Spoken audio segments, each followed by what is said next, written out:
We've all heard about mindfulness, I think, but what about mentalization?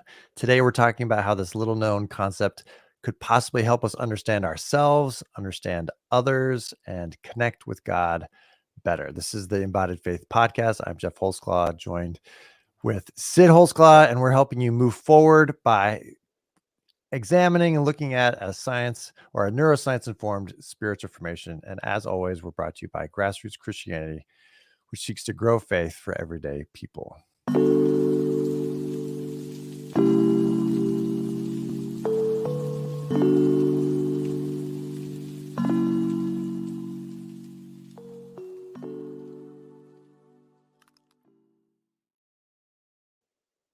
Our guest today, which I'm really excited to have on, is Dr. Lina Ponder. She is a clinical psychologist, a psychoanalyst, and a spiritual director. So she's perfect for this podcast. She has trained with international experts on the role of early life bonding, on the quality of relationships and well-being throughout life. And she loves teaching and facilitating the spiritual exercises by St. Ignatius.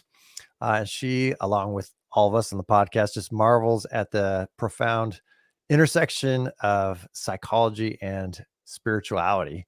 Thank you so much for being on with us today. It's good to be here. Thank you for having me. Yeah.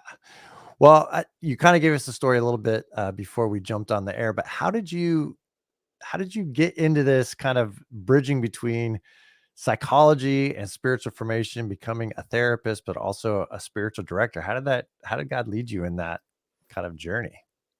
Yeah, so my 20 plus years of being in the field, now we know the answer is usually our unconscious, our own autobiographical journeys that lead us to seek out answers. But I was fortunate to hear about the Institute for Spiritual Formation at Biola, and I was drawn to that because of what it seemed like, at least from what I was reading and in the little bit of interviewing and dialoguing, that intersection of how our psychology, is affecting our relationship with God, and how our relationship with God can enhance and even bring healing, to our emotional lives. Excellent. Yeah, we kind of stumbled upon all this too as part of our own journey of healing and of self-discovery as individuals, as well as in our marriage, for sure. Mm. So okay, so this is one of Jeff's real deep dive kind of episodes, but hopefully it'll be very practical for all sorts of people. That's I'll my try goal. to ask the questions for all the listeners who are like, what are they talking about? Yeah. So there's often, it seems, in kind of not just the therapeutic world, but just like the professional world, the business world, like this idea of mindfulness. We need to be mindful. We need to learn how to be mindful, be present in the moment, which is great, right? So we're not criticizing that at all. But there is kind of this other term that I've been discovering, and then I found out that you did a lot of work in, which is sometimes called mentalization as a capacity or a skill, or sometimes called reflective function. And I was just like thinking, seems very important too for mental health and well-being, to have these kind of capacities. And maybe it goes by other more popular kind of words. But so when I found out that you did a lot of work in this as a therapist and spiritual director, and that you had integrated some of these things, I was like, gotta have her on. We got to talk about this. So could you, maybe just as a first kind of attempt, what is this thing? Mentalization. It even sounds funny to say, but what is mentalization? Why is it? What is it? What's the quick definition of it? Yeah. So mentalization, and I know we might touch on some other terms, it's kind of considered the umbrella term. But in short, it's our ability to understand, comprehend, the inner life, the mental states of the other person. So that could be their feelings, their thoughts, their intentions, their motivations, and also in ourselves. And then that matters in our interpersonal relationships, because how we're interpreting, could then lead to how we interact back, and then back and forth. And so it has immense implications for interpersonal relationships, but as well as the development of secure attachment. Oh, well, we're definitely going to get. Yes, I know that's another question, but we're definitely going to get to secure attachment. Yes. That's super important. So, So tell me if I might be wrong. So sometimes they talk about like developing a theory of the mind, that children slowly develop the ability to kind of understand that they have a mind, that other people have a mind that goes beyond just the like behaviors that they observe. Mhm. Is it similar or different to what is sometimes called like the skills of metacognition? This is where like you can help me. Like, is this almost the same term or is it a different thing? No, I If you don't know, I don't mean to stump you. I was just no, no, asking. no, but I remember, like, hearing all these terms even as I was learning and growing Yeah. and just like, "Oh my goodness." So I've been in the same spaces. I don't necessarily, I mean, I'm sure the researchers have, the demarcations, but I think the theory of mind had, or at least originally, more of the sense of the cognitive aspects of thinking about the Sure. other. Metacognition is more that sense of thinking about thinking. Yeah. And I don't think those are restricted to that, but I think that's more the leaning or the accent, Yeah. where the mentalization is encompassing, uh, Okay. yes, the cognition, but really also wanting to, get into the affect and those other domains of intentions, So, belief. since you just used the word affect, that's something that I know comes up a lot. And I know Jeff has used that word a lot. But for our listeners who don't know what you mean when you say affect, what is that? Yeah, so my mind goes into the academic, how they make all these distinctions, but for me, when I'm using it, even with my clients, it's kind of our emotional space inside our feelings. I mean, there's definitely an embodied sensory component to that, but just kind of going inward into how does that sit, with our emotions. Mhm. Okay. Yeah. Okay. That helps. And so Thank you. mentalization would cover both the cognitive and the affective kind of sense of experience, being able to sometimes step back from that experience and then be able to name it and kind of look at it or something like that. And am I hearing? Oh, sorry. Go ahead. No, and I was just gonna, and I think a big piece of it is in the context of relationality, because we could say reflection, right? We could reflect on our thoughts and feelings, but in mentalization, I think a lot of it, right, our experience in ourself, but then it ultimately ends up being this back and forth, and our sense of ourselves is dependent on another too. For us to develop a sense of knowing who we are, we do rely on others for pieces of that. Mhm. Mm. So if we're so about the interpersonal kind of aspects, because and then back to how is this similar or different than being mindful or being present in the moment or something like that. Mhm. There is that sense that well, we all want to be present and in the moment, and those are really important skills. But then how are these skills of understanding the minds or the intentions of other people? Like what does that mean?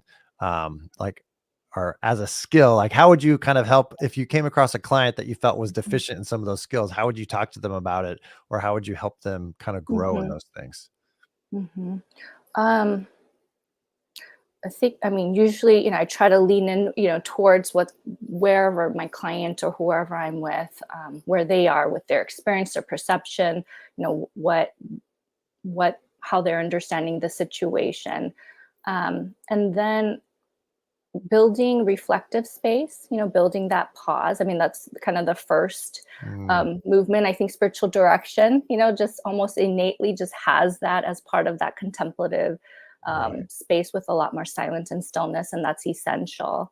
And then some of the questions, depending on what it is that the person's struggling with, but you could hold a sense of trying to offer, well, could so and so have also been, thinking about the situation this way, and see, right? You have to see a person's, responsiveness to that, but bringing other, perspective taking. Um, Mm, but sometimes people can't go there, and it's really sometimes yet, to bring the other in. And, as a spiritual director, as a pastor, as a therapist, my job might be to help mentalize. It might be we might spend a lot of time mentalizing where they are, and that they mm, get to have that experience, so that they can even know, right, their inner life, their inner map, their thoughts, their feelings, their intentions, that eventually then, that might create space that they can consider that there might be a different, understanding Mm, of a relationship or a moment that they had yeah. of themselves and with another. So, so when I work with people, when I do coaching, especially, and a lot of times I'll ask people to sort of listen into their self-talk. Yeah. Is that part of what you're talking about? Where like a lot of times people like we don't really understand how we talk to ourselves, and then when we say out Mhm. loud, like, well, this Mhm. is kind of what this is how I'm Mhm. talking to myself. A lot of times people will say those words out loud, and they'll be like, "Ooh, like Mhm. I can't believe that is how I'm talking to myself." Is that part of the process here? Absolutely. Yes, and some people can't do that well, and they Yeah. need to borrow. Like we all had to borrow the mind of another. Right. And so then your role as a coach, how if they hear, uh, I don't know how it works exactly in coaching. I know in Yeah. therapy we might even offer, without intruding upon, the other space, but we might offer, kind of how we might be thinking of their situation or what they're describing, and then, there could be a bridge. Mm. Yeah. Yeah. So it's not like a critical judgmental kind of offering, right? It's just a Oh, listening. It's just asking questions and helping people kind of see themselves through you, through whether it's a discipleship or spiritual direction or like a therapeutic process, helping them be like, oh, I guess I am thinking that way about this thing, or I guess I am, and helping them see themselves. So mentalization or that reflective function when it comes to ourselves is kind of that self-awareness or kind of just kind of peeling back the layers of what we're doing or experiencing. We might give one answer for why we behaved, but after mhm, we ask a couple questions and we kind of be like, well, I really did that because I was angry, or I mhm, did that because I was afraid, get mhm. past a couple layers of rationalization and that work. um, if someone's weak at that, needs to be done in partnership with people, which is back to Yes. community, the interpersonal nature of humanity. So, how is that skill built in the first place? Since I know you did a lot of your work with early childhood, Mhm, how does that begin for mhm, like how do we develop the skill of mhm, knowing what other people are thinking or feeling and being mhm, aware of our own mhm. thoughts and feelings? It is by experiencing, usually with, whoever our primary caregivers, um, how well they were able to mentalize for us, how well they were able to notice, kind of I mean, if we're starting at infancy, our body states, our need states, and the sense of responsiveness, accurately and consistently recognizing and then appropriately responding to those needs. And then as a child becomes, toddler, and there could be more back and forth speaking, right? There's going to be even a lot more words to that, naming of the emotions, naming of the situation, maybe naming of the dynamics, oh, you wanted to go on that swing, and, so and so, kind of ran and pushed you to that. And, just describing the experience and holding. In a way, we can think of, that there's a sense of metabolizing, right? All these life experiences and making sense of it, bringing order and organization to it, and then, kind of chewing it up like how mama cows do, and giving it back. In a way, that's what we're doing. And when that doesn't happen, right, we have the indigestion, right? That's kind of just Yeah. living in us. Or if there's a great amount of misattunement, a great amount of Mm. what's being given to us isn't actually in a good enough manner, accurately, making sense of our inner worlds, we then can internalize that actually as a piece of our sense of self. And Mm. Okay. then, yeah, okay, I'm probably saying Oh, too No, no, no, no, no, we no. love this. That's Okay, okay. It's just that okay. that brings up this is something that I often talk with parents about, but I'd love to hear your perspective of the sort of parental default that I know I was raised with of the like I'm upset as a little kid and my parent looks at me and says, "Oh, calm down, you're fine." Mhm, What does that mhm. do for mentalizing or what does that do for a child? Or what does that not do?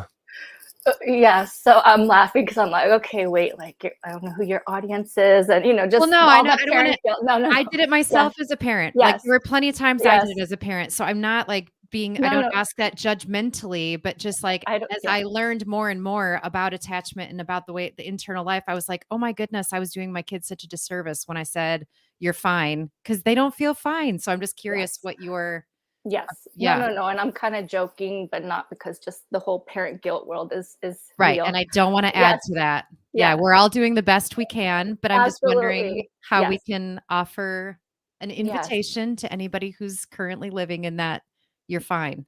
Yes. So maybe a way we could frame is then that was maybe those are some missed opportunities.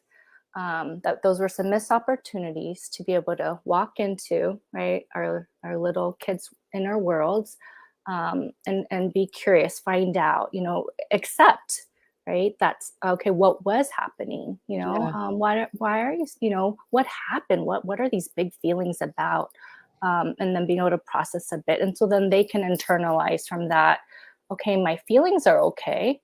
um, and when I have big feelings, when I have negative feelings, people are still willing to be with me. When my feelings are too big and overwhelming, my people, want to help me. And so in the future, I can keep asking for help. And then they're able to work through that. Okay, big feelings are hard in the moment, but we can work through this. And I feel even, stronger or capable, of, I mean, in a kid version, Yeah, but sure. that can just kind of be out, right? Right. In their play and more free kind of worlds that they live in. So then recognizing a lot of us missed that as children, right? Mhm. Can you talk a little bit about how that then impacts how we go or don't go to God with our big feelings? Mhm. And so so that has a big piece as far as that automatic, implicit, just how we go to God. I mean, with the God piece, I also feel like there's such a strong component of the explicit, what we were taught, the Mhm. ways that we're encouraged by whoever our different leaders are, the small group experiences we have. So um, it depends. I mean, some people feel like they can go, and depending on how there's been a coming alongside, they might be able to overcome, even if there was a bit of that, Yeah. in their own childhoods. But those um, that maybe haven't had other types of experiences, then yeah, then they might have more difficulty in their, especially in their prayer lives, to be honest with God. Or honest with God Yeah. about the big feelings, the negative, emotions. Oh my goodness, can we even be angry, with Yeah. God, right? Yeah. Yeah, I asked that question largely because that's part of my own autobiography, right? Of Okay. I often had this sense, like I think it was an implicit, internal, embodied sense that like I should be fine. Like Mhm, this is not that big of a deal. I shouldn't be this upset or I shouldn't care this much, right? And mhm, that sort of shouldn't idea was like this shouldn't be such a big deal. So therefore, I'm not going to go to God with it because his expectation would be you're like, look around at your life. You're fine. Like, this isn't that big of a deal. And right. so it took years and years and years for me to start. And I still have a lot of room to grow, right? But like Mhm, learning to share my emotional life with God, mhm, believing that he is actually okay with where I'm at. And like, he's mhm, never going to be like, okay, settle down. This is not a big deal. Just mhm, chill.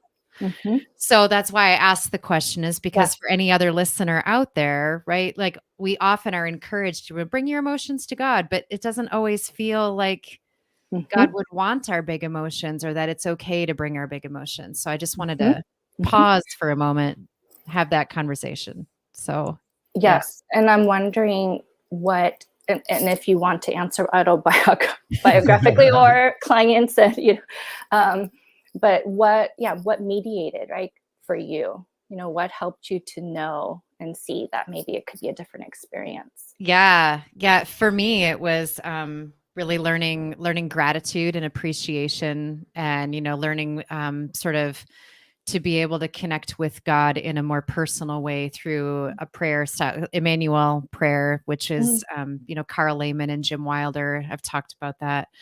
But just really, so I had a very earlier experience doing that prayer, facilitated prayer like that, which was with another person who yes. was, modeling and mirroring connection, so modeling connection with God. So then I could mirror that connection with God.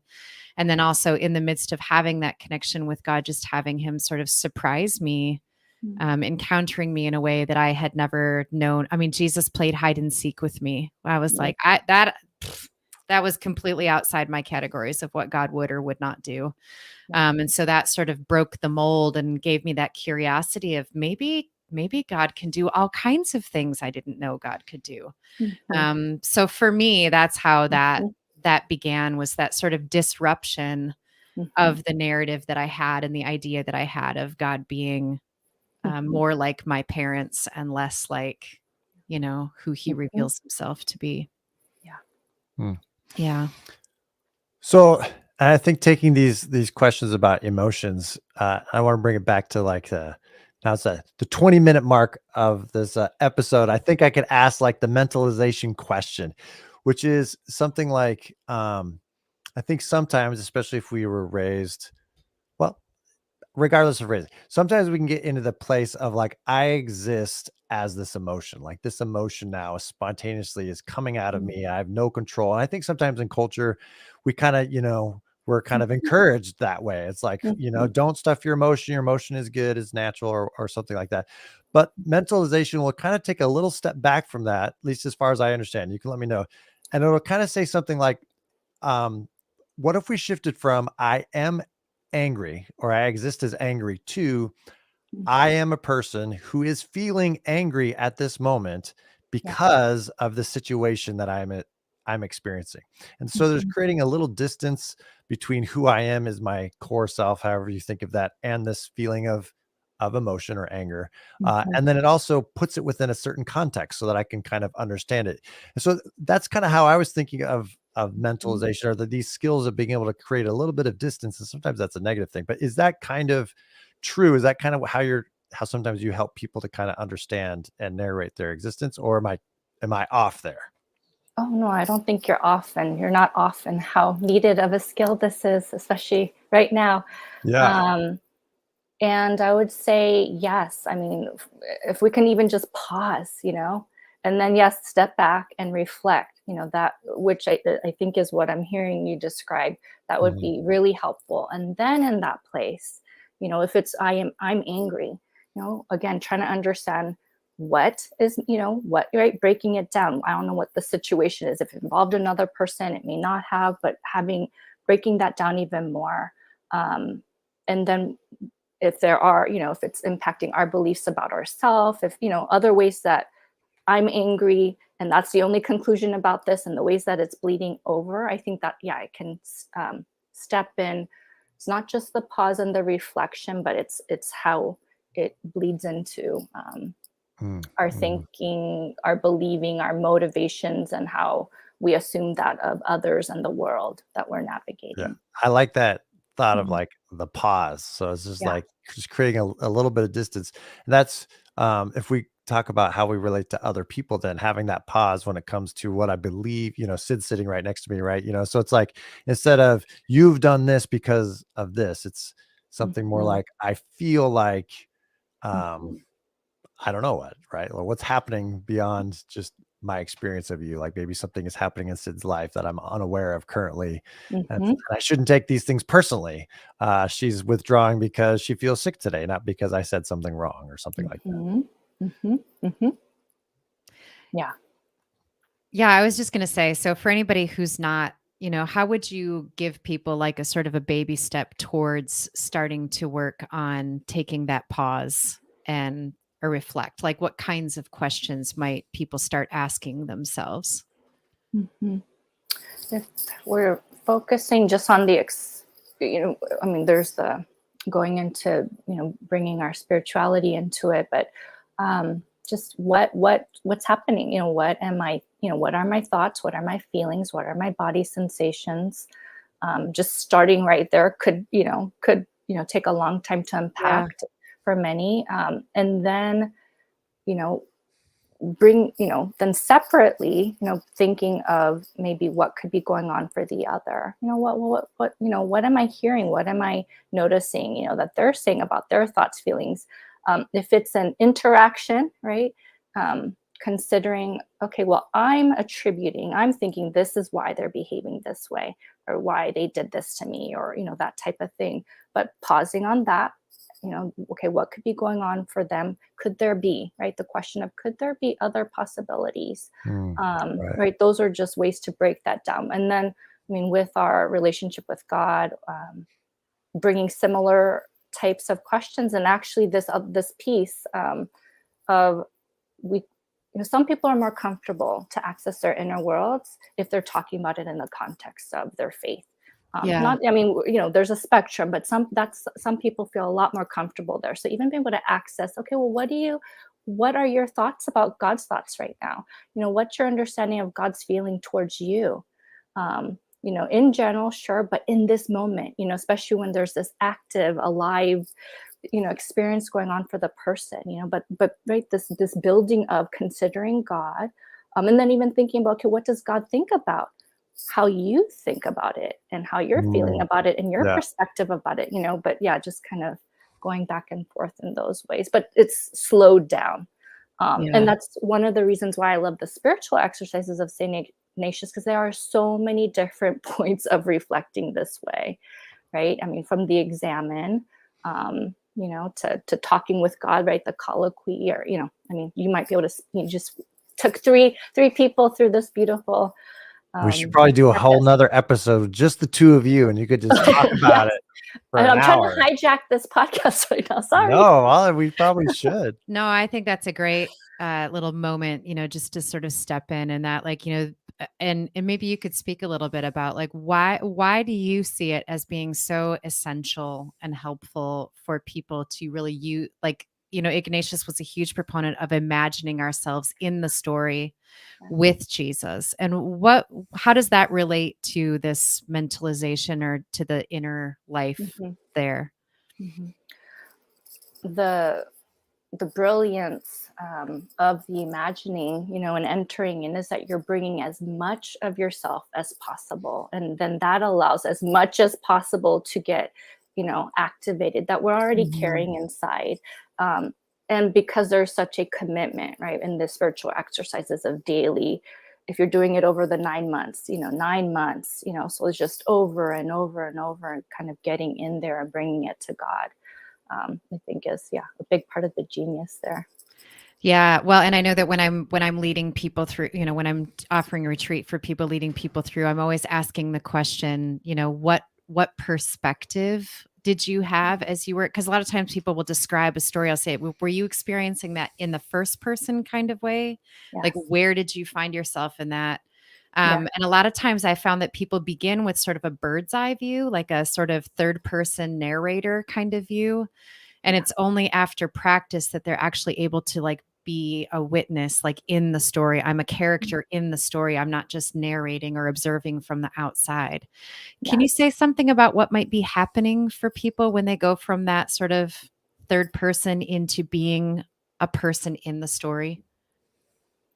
I'm not sure if this is what you mean, but the first thing that's coming up for me is that we're not well practiced. We're not accustomed to, especially if we're talking about scripture, that there are ways that we're just habituated to relate to, or what faculties, right? A lot of our thinking, and yes, a little bit of reflecting of, okay, how does that touch my heart? But I think, we're just not as accustomed to it. This one other piece that's popping up that's important too is we talk about reflection, and that's so important. I mean, if that's all we did, if we added that, which Siegel had proposed, the fourth R in education, right, being reflection, that would be huge. However, there's a reflecting after the fact. There's a reflecting when we're out of the moment, and that's still good. But when we're in it, when we're activated, and so I think that's, with the imaginative prayer, that can help a lot. Yeah. Yeah. Well, and it takes it out of, like, cognition and into experience too, which I think is just I could talk about the Ignatian exercises all day, but you probably have another question. No, I that you're don't. I don't have any storing other up. questions. I'm good. Yeah. Yeah. It's just, yeah. How do you help people grow in their ability to ask better questions about themselves and their relationships? I mean, we talk, like, understanding our nervous systems, right? When you're, like, and Dan Siegel talks about flipping your lid, right? Or, like, if we're talking about polyvagal, being, like, in a sympathetic reactive state. How do you help people learn to begin to like engage curiosity and ask questions even when their bodies are sort of Mhm. Our lids are flipped. yeah. Yes.